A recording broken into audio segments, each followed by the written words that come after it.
Hi, and welcome to the Frog Pond School of Design, where we like to talk about a lot of things and hopefully they relate to architecture in one way or another.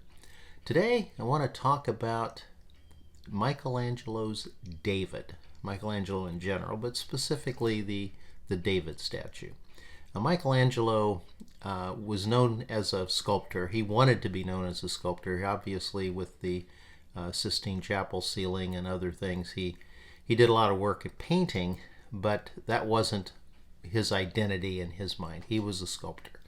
And by a very early age, he was noted as a master sculptor, one of the greatest around. In fact, he was only 25 years old, I think, when they asked him to do the David statue. Now, what a lot of people don't realize about this statue is that it was begun a full 10 years before Michelangelo was even born.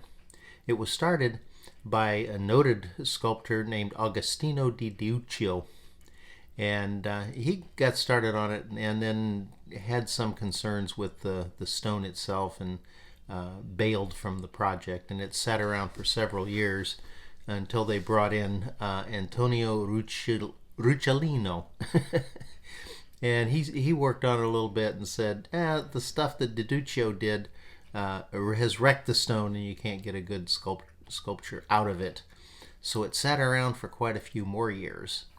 And then they finally brought in Michelangelo when he was about 25 years old. Now, he had already done the Pietà, which sits in St. Peter's Basilica today. So, yes, at a very early age, he was noted as the go-to sculptor. So they had him work on this. And he worked tirelessly, like day and night outdoors for 3 years, completing this sculpture. And there's some very unique things about it. For one, he depicted David before facing Goliath by the tenseness in his face and throughout his body and that sort of thing. And he's got the sling. Everybody else who ever did statues of David, and there are quite a few of them, did him after he had already killed Goliath. In fact, he's either got his foot up on Goliath's head or something like that.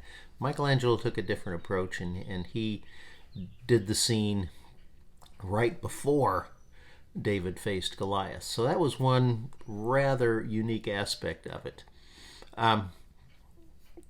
The statue itself is almost 17 feet tall. Now, it's big because the original intent was for the statue to be located high up on the outside of the cathedral, where you would look up to it and other sculptors that they envisioned having up there. But a couple things happened as he finished it. Number one, they realized how difficult it was going to be to put a 6-ton sculpture up on the side of the cathedral.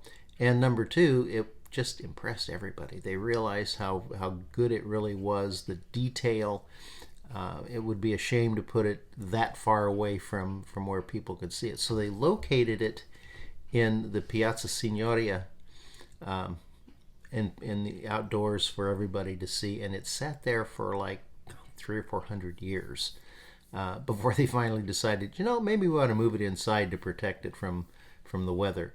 So they took it into the museum, and then they created a double copy of it to put out where the original had been. So when you're outdoors in Florence and you see the sculpture and you understand that that's not really the one Michelangelo did, however, you realize that it's there because of the placement of the original sculpture. So a lot of things going on here, but the interesting thing, besides the chronology of the sculpture itself and the making of it, is that Michelangelo was considered the master sculptor at a very early age. When you think of some of the other guys he competed with, Bernini, Donatello, Da Vinci, Raphael, Brunelleschi, when you think of Renaissance sculptors,